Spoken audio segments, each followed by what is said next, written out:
ఈ సభలను అడ్డుకుంటాం, అదేందో చేస్తాం, ఇదేదో చేస్తామని ప్రగల్భాలు మాట్లాడడం మంచిది కాదు. అది మాట్లాడినరు పత్తలేరు, మరి అడ్డుకుంటే రావాల్సి ఉండే. కోమరెడ్డి సోదరులు చాడు నిలబడితే ఎట్లా అడ్డుకుంటారో తెలుస్తుండే. ప్రవాహంలాగా వస్తూ ఉన్నారు ప్రజలు, ఎక్కడెక్కడి నుంచో కదిలి వస్తూ ఉన్నారు స్వచ్ఛందంగా.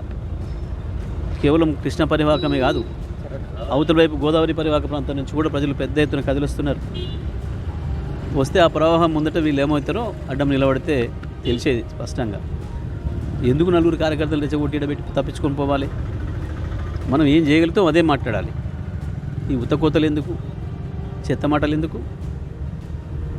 అధికారంలో ఉన్నారు, సో ఉండాలి కదా మాట్లాడేటప్పుడు, బాధ్యతగా మాట్లాడాలి కదా. ఒక రాజకీయ పార్టీ సమావేశం పెట్టుకుంటే, సభలు పెట్టుకుంటుంటే ఆడుకుంటారు, ఆపగలుగుతారా మీరు? నిలబడి అడ్డం నిలబడి ఇటువంటి పిచ్చి ప్రయాణాలు చేస్తే మంచిది కాదు. అది వాళ్ళకి గౌరవం.